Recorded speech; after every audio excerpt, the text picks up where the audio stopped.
বাংলাদেশের অন্তর্বর্তী সরকারের প্রধান ডক্টর ইউনূসকে জাতিসংঘ মহাসচিবের চিঠি, সর্বাত্মক সহযোগিতার আশ্বাস।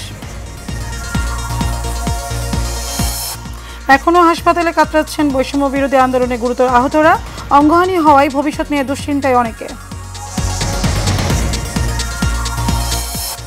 রাষ্ট্র ও রাজনীতির গুণগত পরিবর্তন দরকার বললেন তারেক রহমান। হাসিনাকে আশ্রয় দিয়ে গণতন্ত্রের প্রতিজ্ঞা ভঙ্গ করেছে ভারত, মন্তব্য ফখরুলের। এবং 2 সপ্তাহ পেছল এইচএসসি ও সমমানের পরীক্ষা, বাকি বিষয়গুলোর পরীক্ষা হবে অর্ধেক নম্বরে।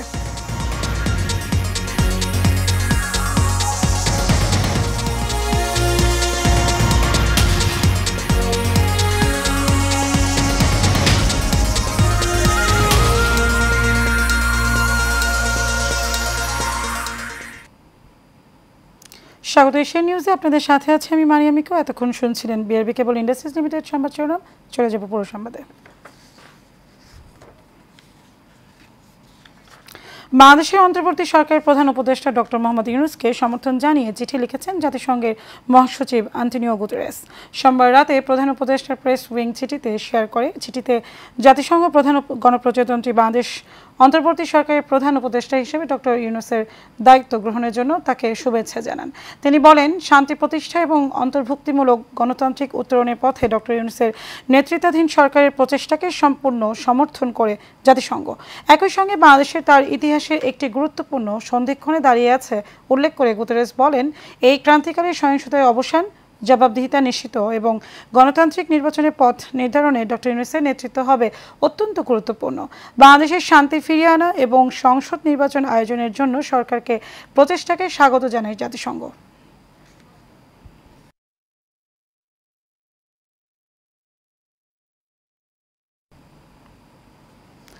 দেশে চলমান বিভিন্ন বিষয়ে অন্তর্বর্তীকালীন সরকারের প্রধান উপদেষ্টা ডক্টর মোহাম্মদ ইউনূসের সঙ্গে দেশের বিভিন্ন সেক্টরে নারী নেত্রীরা বৈঠক করেছেন। সকালে প্রধান উপদেষ্টার সরকারি বাসভবন যমুনায় এই বৈঠক শুরু হয়। বৈঠকে বিভিন্ন সেক্টরের 17 জন নারী প্রতিনিধি অংশ নেন। প্রধান উপদেষ্টা হিসেবে দায়িত্ব গ্রহণের পর বিভিন্ন সেক্টরের প্রতিনিধিদের সাথে ধারাবাহিকভাবে বৈঠক করেছেন ডক্টর মোহাম্মদ ইউনূস। তারই অংশ হিসেবে নারীদের প্রতিনিধিদের সঙ্গে আজকে বৈঠক করেন। বৈঠকে বিভিন্ন ক্ষেত্রে কর্মরত নারীদের নিরাপত্তা ও পেশাগত দক্ষতা বৃদ্ধির পাশাপাশি অন্তর্বর্তীকালীন সরকারকে সহায়তা করার বিষয়ে আলোচনা হয়েছে।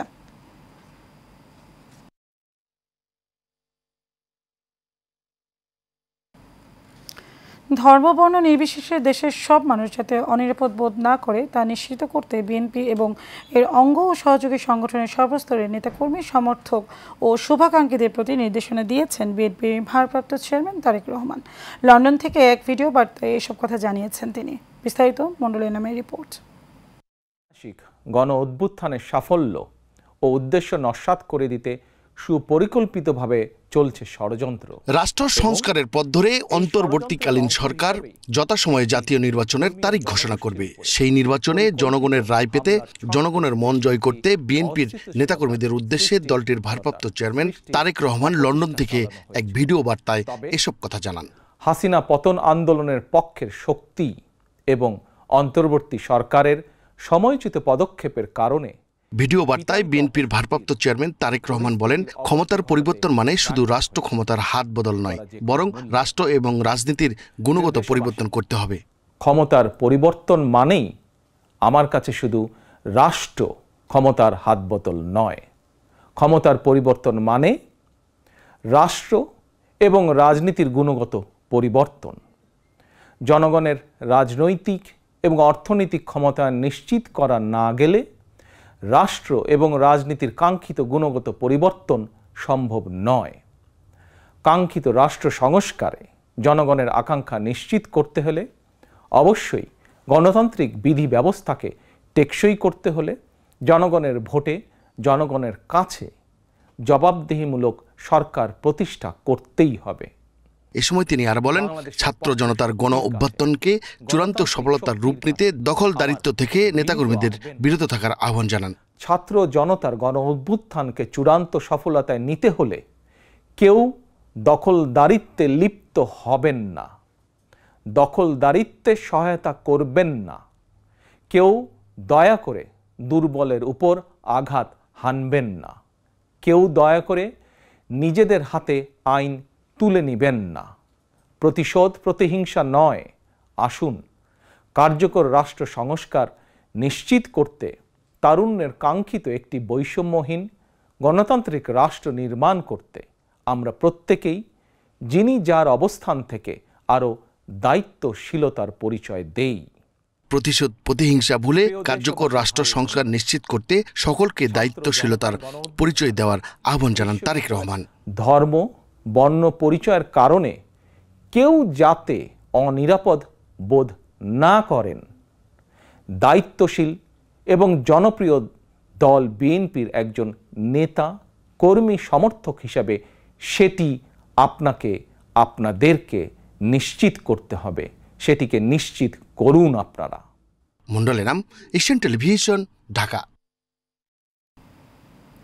স্বৈরাচার হাসিনা দেশ ও জনগণ ছেড়ে পালিয়ে বিপ্লবকে নস্যাৎ করতে চক্রান্ত করেছে এবং জাতিকে ঋণের জালে আবদ্ধ করে গেছে বলে মন্তব্য করেছেন বিএনপির মহাসচিব মির্জা ফখরুল ইসলাম আলমগীর।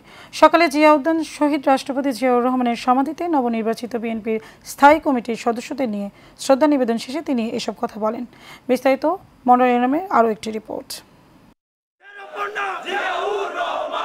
জিয়া উদ্যানে শহীদ রাষ্ট্রপতি জিয়াউর রহমানের সমাধিতে নবনির্বাচিত বিএনপির স্থায়ী কমিটির সদস্যদের নিয়ে শ্রদ্ধা নিবেদন করে দলটির নীতি নির্ধারকরা। শ্রদ্ধা নিবেদন শেষে বিএনপির স্থায়ী কমিটির সদস্যরা বলেন, দেশে মানবাধিকার যাতে লঙ্ঘিত না হয় তার জন্য ঐক্যবদ্ধ হয়ে কাজ করতে হবে। আগামী দিনগুলোতে বাংলাদেশে যেন গণতন্ত্র কেউ ব্যাহত না করতে পারে, সাধারণ মানুষের মানবাধিকারকে কেউ যেন লঙ্ঘন করতে না পারে, সেজন্য বিএনপি এবং ছাত্র জনতা, সর্বস্তরের জনতা আমরা একসাথে কাজ করব। আমরা কাউকে আলাদা করতে চাই না। আমরা চাই এদেশের ছাত্র জনতা সম্মিলিতভাবে গণতন্ত্র পুনরুদ্ধারের আজ আন্দোলনে ছিল, আছে, থাকবে। এ সময় বিএনপির মহাসচিব মির্জা ফখরুল ইসলাম আলমগীর বলেন, স্বৈরাচার হাসিনাকে আশ্রয় দিয়ে গণতন্ত্রের প্রতি কমিটমেন্ট রাখেনি ভারত। এইভাবে ভারতে আশ্রয় দিয়ে ভারত তার যে কমিটমেন্ট টুয়ার্ডস ডেমোক্রেসি, এটা ভারত রক্ষা করেছে বলে মনে হয় না। আমাদের তাই আহ্বান থাকবে ভারতের কাছে যে আপনারা তাকে আইনানুগভাবে আইনের কাছে বাংলাদেশের সরকারের কাছে তুলে দেন এবং দেশের মানুষ যে সিদ্ধান্ত দিয়েছে সেই সিদ্ধান্ত হচ্ছে তার বিচার করা, সেই বিচারের সম্মুখীন তাকে হতে দেন। জঞ্জাল দূর করে দ্রুততম সময়ে নির্বাচন দিতে অন্তর্বর্তীকালীন সরকারের প্রতি আহ্বান জানান বিএনপির মহাসচিব। এই সরকার হচ্ছে একটি গণঅভ্যুত্থানের পরে বিপ্লবের মধ্যে দিয়ে এই ইন্টারিম গভর্নমেন্ট অন্তর্বর্তীকালীন সরকার এসছে।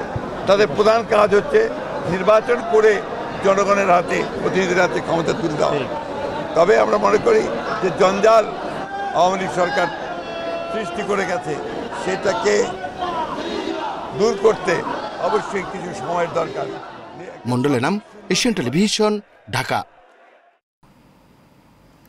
এইচএসসি ও সমমানের পরীক্ষা আরও 2 সপ্তাহ পেছানোর সিদ্ধান্ত নেওয়া হয়েছে। পরীক্ষার বাকি বিষয়গুলো অর্ধেক প্রশ্নোত্তরে অনুষ্ঠিত হবে, অর্থাৎ 100 নম্বরের পরীক্ষা হবে 50 নম্বরে। আজ শিক্ষা মন্ত্রণালয়ের অন্তর্বর্তী সরকারের শিক্ষা উপদেষ্টা ওয়াহিদ উদ্দিন মাহমুদের সভাপতিত্বে অনুষ্ঠিত সভায় এই সিদ্ধান্ত হয়। নতুন সিদ্ধান্ত অনুযায়ী আগের যে বিষয়ে 8টি প্রশ্নের উত্তর দিতে হতো, এখন সেই একই বিষয়ে 4টি প্রশ্নের উত্তর দিতে হবে। তবে পরীক্ষায় আগের মতোই পূর্ণ সময় থাকবে। ঢাকা শিক্ষা বোর্ডের চেয়ারম্যান অধ্যাপক তপন কুমার সরকার এই তথ্য নিশ্চিত করেন। এছাড়া দেশের বাইরে 5টি কেন্দ্রে 202 জন পরীক্ষার্থী এই পরীক্ষায় অংশ নিচ্ছে। কোটা সংস্কার আন্দোলনের সময় রাজধানীর আদাবরে গার্মেন্টস কর্মী সোহেল রানাকে গুলি করে হত্যার অভিযোগে সাবেক প্রধানমন্ত্রী শেখ হাসিনা সহ 25 জনকে আসামি করে মামলা করা হয়েছে। আজ নিহত সোহেলের ভাই ইব্রাহিম এ মামলা করেন। মামলার ওবায়দুল কাদের, শেখ ফজলে নূর তাপস, মোহাম্মদ আসাদুজ্জামান খান কামাল সহ অনেকেই আসামি করা হয়েছে।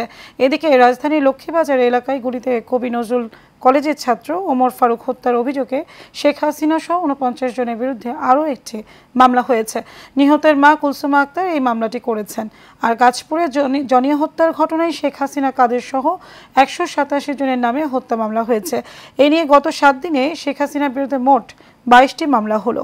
এর মধ্যে আন্তর্জাতিক অপরাধ ট্রাইব্যুনালে দাখিল করা হয়েছে 3টি গণহত্যা ও মানবতা বিরোধী অপরাধের অভিযোগ।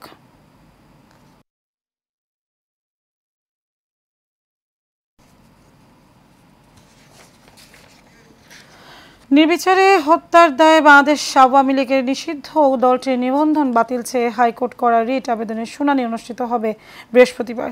আজ বিচারপতি কে এম আসাদুজ্জামানের নেতৃত্বাধীন হাইকোর্ট বেঞ্চ প্রাথমিক শুনানি নিয়ে এই আদেশ দেন। এর আগে সোমবার মানবাধিকার সংগঠন শারদা সোসাইটির পক্ষে নির্বাহী পরিচালক আরিফুর রহমান মুরাদ ভূঁইয়া রিটটি দায়ের করেন। এছাড়াও রিটে যেসব প্রতিষ্ঠান শেখ হাসিনার নামে রয়েছে সেগুলোর নাম পরিবর্তনও চাওয়া হয়েছে। রিটে দেশের সংস্কারের লক্ষ্যে বর্তমান অন্তর্বর্তীকালীন সরকারের মেয়াদ সর্বনিম্ন ৩ বছর চাওয়া হয়েছে। সেই সঙ্গে বিদেশে পাচার করা ১১ লাখ কোটি টাকা ফেরত আনতে এবং বিগত আওয়ামী লীগ সরকারের আমলে চুক্তিভিত্তিক নিয়োগ পাওয়া কর্মকর্তাদের বদলি চাওয়া হয়েছে।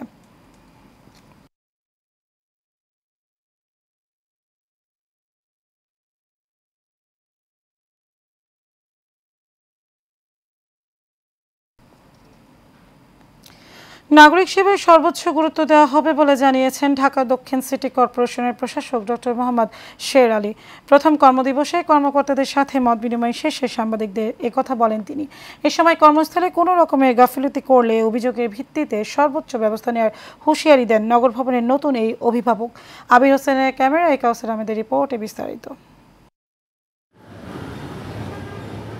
নগর ভবন নিয়ম অনুযায়ী এখানকার দায়িত্বরত অভিভাবকদের খুব বেশি দায়িত্ব না থাকলেও অনধিকার চর্চা করতে দেখা গিয়েছে বিগত কয়েক বছরে। প্রয়োজনীয় কাজটি না করে উল্টো নানা সব কারণে সমালোচনার শিকার হয়েছেন সাবেক নগরপিতা। অভিযোগের অন্ত ছিল না এখানে সেবা নিতে আসা ভুক্তভোগীদের। তাপস দক্ষিণ সিটি কর্পোরেশনের শত শত কোটি টাকা তার নিজ মালিকানাধীন মধুমতি ব্যাংকে হস্তান্তরিত করেছে। সেই জায়গায় নতুন বাংলাদেশে অন্তর্বর্তীকালীন সরকারের কাছে জনগণের প্রত্যাশা অনেক। সেই প্রত্যাশার জায়গা কতটুকু পূরণ করতে পারবে ঢাকা দক্ষিণ সিটি কর্পোরেশনের দায়িত্ব পাওয়া প্রশাসক, এমন প্রশ্নই নাগরিকদের। এই নগর ভবনে বিগত দিনে যারা কর্মচারী ছিল এবং যে মেয়র ছিল যে তাপস, ওনার মাধ্যমে ওনার ছত্রছায়ায় এখানে কোটি কোটি টাকা ঘুষ বাণিজ্য হয়েছে। এটা বিশেষ করে ব্যবসায়ীরা এখানে ভুক্তভোগী। আমরা চাই নিরাপত্তা মানিয়ে একদম ঘুষ ছাড়া, দুর্নীতি ছাড়া একটা দুর্নীতিমুক্ত দেশ চাই। যে আমরা আসলে দেয়ালে পিঠ লেগে গেছিল সর্বত্র। এখানে আজকে দেখলাম যে একটা কাজের যে স্পিড এটা বেড়ে গেছে। যার যার হক সে যাতে পায়, আমরা সেটা আশা করি। সুন্দর একটা দেশ, সুন্দর একটা সমাজ ব্যবস্থা। এই প্রশ্নের জবাবেই প্রথম কর্মদিবসে সেটি সাংবাদিকদের জানালেন প্রশাসক ডক্টর মোহাম্মদ শের আলী। বললেন, কোনো কর্মকর্তার বিরুদ্ধে অভিযোগ পেলেই ব্যবস্থা নেওয়া হবে। তো কাউন্সিলরগণের মাধ্যমে যে সেবাগুলো দেওয়া হয় সেই বিষয়গুলি কি হবে, কাউন্সিলর মহোদয়দের অবস্থানের বিষয়ে সরকার কেন্দ্রীয়ভাবে সিদ্ধান্ত নেবে। কি সিদ্ধান্ত নেবে এই বিষয়ে আমার জানা নেই। তবে যে অফিসগুলো ক্ষতিগ্রস্ত হয়েছে সেই অফিসগুলোর আমরা অবশ্যই অ্যাটেনশন দিচ্ছি যাতে এই ক্ষয়ক্ষতি কাটিয়ে ওঠে। অনুপস্থিত কাউন্সিলরদের ব্যাপারে সরকার সিদ্ধান্ত নেবে জানিয়ে তিনি বলেন, নাগরিক সেবা স্বাভাবিক অবস্থায় ফিরে এসেছে। দ্রুত সময়ের মধ্যে যেসব কার্যালয় ক্ষতিগ্রস্ত হয়েছে সেগুলো মেরামত করা হবে বলে জানান তিনি। আমরা জনগণকে সেবা দেওয়ার ক্ষেত্রে আমরা অকৃপণ। আমরা সবসময় সর্বোচ্চ সেবাই দেব। যদি কোনো ব্যক্তি বা কোনো কর্মকর্তা কর্মচারীর ব্যক্তিগত কোনো ম্যাল ইন্টেনশনের কারণে কোনো ছোট পর্যায়ে যেরকম যদি কোনো সমস্যা হয়, তাহলে যার কারণে কোনো ব্যক্তি ক্ষতিগ্রস্ত হবে তার বিষয়ে আমরা আইন বিধি এবং সিটি কর্পোরেশনের নিয়ম অনুযায়ী আমরা তাদের বিরুদ্ধে ব্যবস্থা নেব। নাগরিকরা যাতে কোনো অভিযোগ না করতে পারে সে লক্ষ্যে অটোমেশনের মাধ্যমে কাজ করা হবে বলে জানান ঢাকা দক্ষিণ সিটি কর্পোরেশনের প্রশাসক ডক্টর মোহাম্মদ শের আলী। কাউসার আহমেদ, এশিয়ান টেলিভিশন, ঢাকা।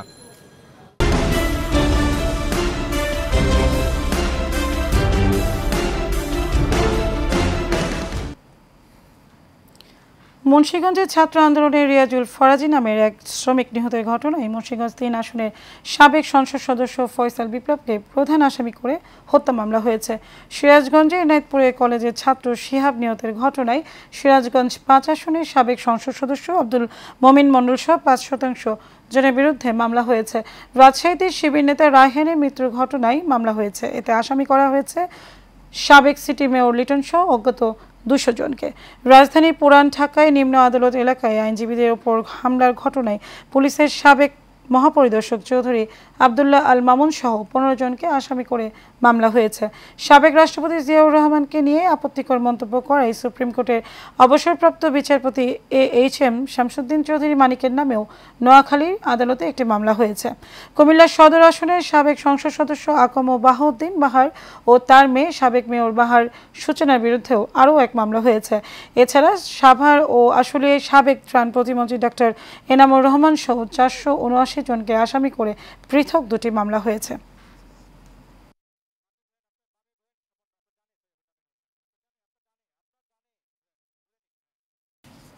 উত্তরা হিজড়াদের অত্যাচার থেকে মুক্তি চেয়ে মানববন্ধন করেছে স্থানীয় ব্যবসায়ীরা। সোমবার উত্তরায় 12 নং সেক্টরের ফার্নিচার মার্কেটের সামনে ওই মানববন্ধন অনুষ্ঠিত হয়। এ সময় ব্যবসায়ীরা বলেন, হিজড়া গোষ্ঠী অন্যায়ভাবে চাঁদা আদায় ও ব্যবসায়ীরা টাকা দিতে দেরি করলে জঘন্য আচরণ করে। এ থেকে ব্যবসায়ীরা পরিত্রাণ চেয়ে সরকারের দৃষ্টি আকর্ষণ করেন তারা। এ সময় উপস্থিত ছিলেন ফার্নিচার মার্কেটের ব্যবসায়ী মিজানুর রহমান মামুন, কাইয়ুম আহমেদের জীবন ও মোহাম্মদ মুকুল মিয়া সহ অনেকে।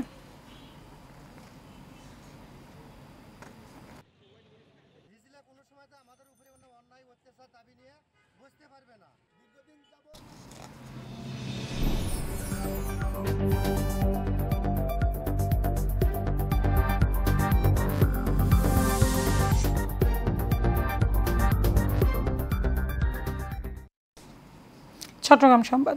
চট্টগ্রাম নগরে ইবিজেড এলাকায় ব্যারিস্টার সুলতান আহমেদের ডিগ্রি কলেজের সংলগ্ন জাকিয়া সুলতানা, সাদিয়া নাসরিন ও মরিয়ম মমতাজ গঙের মায়ের প্রাপ্ত সম্পত্তি জোরপূর্বক দখলের অভিযোগ উঠেছে তাদের বড় বোন শাহনাজ বেগম ও শিমু তার স্বামী রাশেদুল আলম মামুনের বিরুদ্ধে। আওয়ামী লীগ সরকার থাকাকালীন জায়গাটি রাশেদুল আলম মামুন বিভিন্ন ভয়ভীতি ও রাজনৈতিক প্রভাব বিস্তার করে দখল করে আসছিল বলে জানান ভুক্তভোগীরা। নিজেদের জায়গা দখলমুক্ত করার জন্য প্রশাসনের হস্তক্ষেপ কামনা করেন তারা। তবে এসব বিষয়ে অভিযুক্ত রাশেদুল আলম মামুনের সাথে মুঠোফোনে যোগাযোগ করা হলে তিনি কথা বলতে অপারগতা জানান।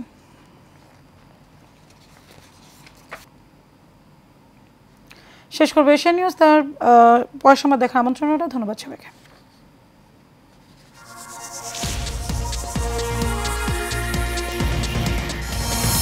বাংলাদেশের অন্তর্বর্তী সরকারের প্রধান ডক্টর ইউনূস জাতিসংঘ মহাসচিবের চিঠি, সর্বাত্মক সহযোগিতা আশ্বাস।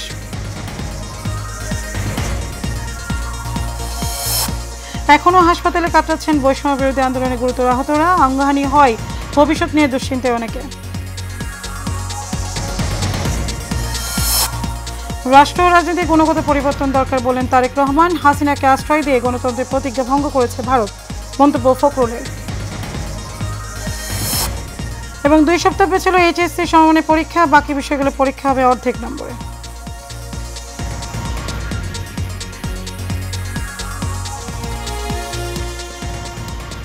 দর্শক, এই ছিল আমাদের এতক্ষণকার আয়োজন। আমাদের পরবর্তী সময় দেখার আমন্ত্রণ রইল। ধন্যবাদ সবাইকে।